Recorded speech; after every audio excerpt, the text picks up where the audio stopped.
Salam alaikum. J'ai beaucoup été questionné au sujet des zohris. Au sujet des zohris. Les zohris, pour vous dire rapidement en quoi ça consiste, ce sont des enfants qui sont visés plus particulièrement, bien qu'en réalité, ce ne sont pas que les enfants qui sont concernés, mais également les adultes.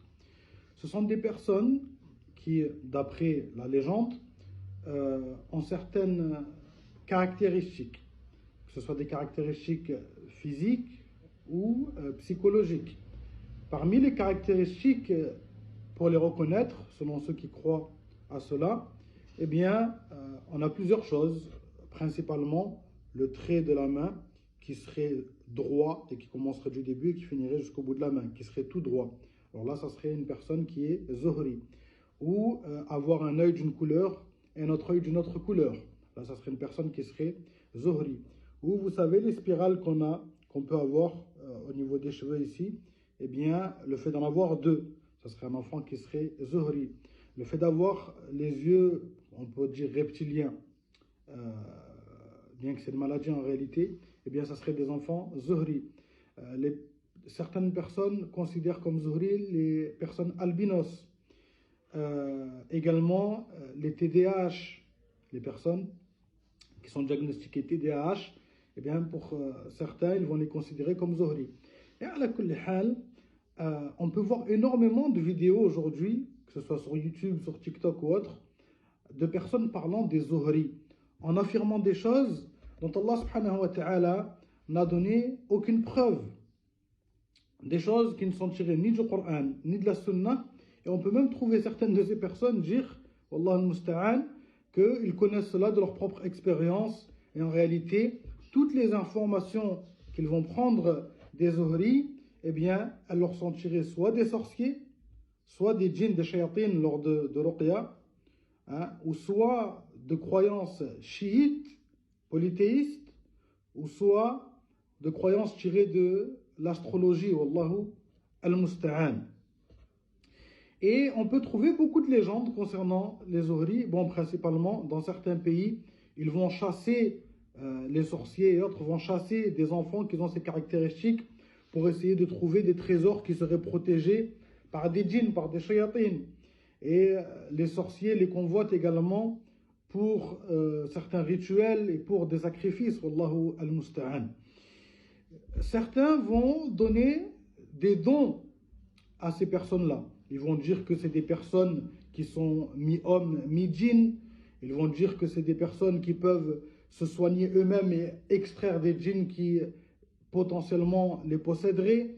Ils vont dire que c'est des wali, min awliya illah, que ce sont des alliés d'Allah, des saints. Ils vont dire que le Mahdi est un zohri.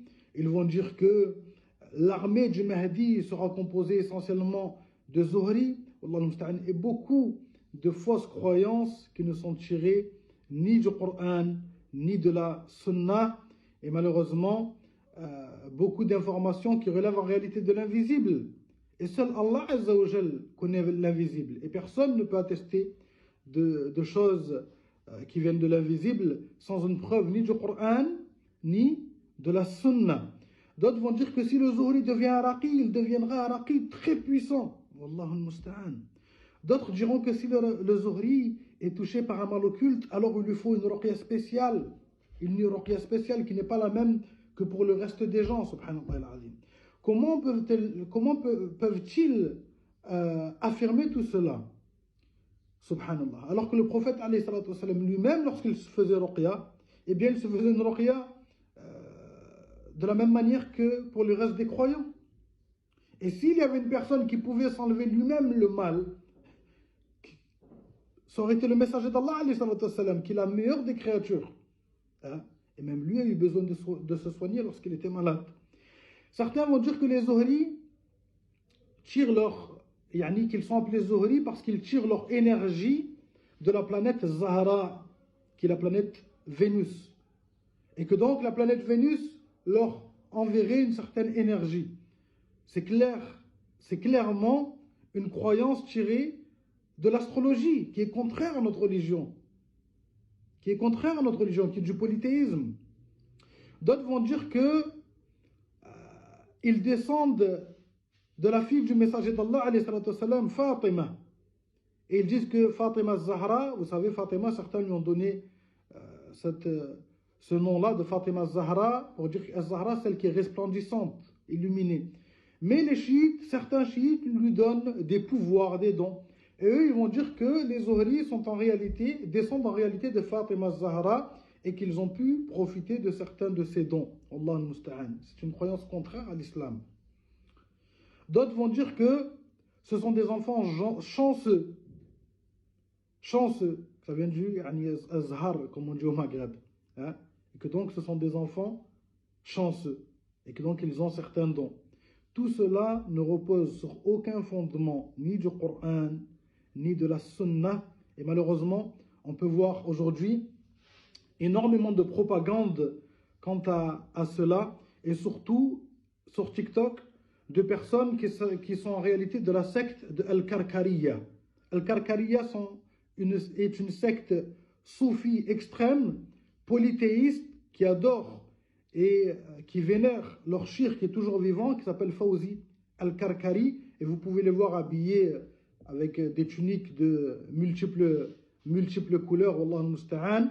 Et ils ont énormément de polythéisme dans leurs actes et dans leurs croyances, Wallahu al-Musta'an.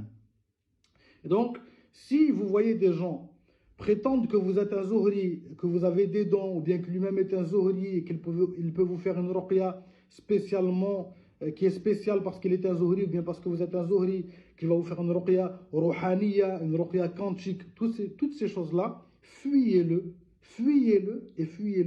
car tout cela est basé que sur des croyances polythéistes, contraires au Coran et à la Sunna, et limitez-vous à ce qui est venu dans nos textes. On n'a pas besoin de toutes ces choses-là. Wallahu al-Musta'an. J'espère avoir été clair dans mes propos et que cela a pu vous être profitable. Fajazakum Allahu khaira wa barakallahu fikum. Assalamu alaikum wa rahmatullahi wa barakatuh.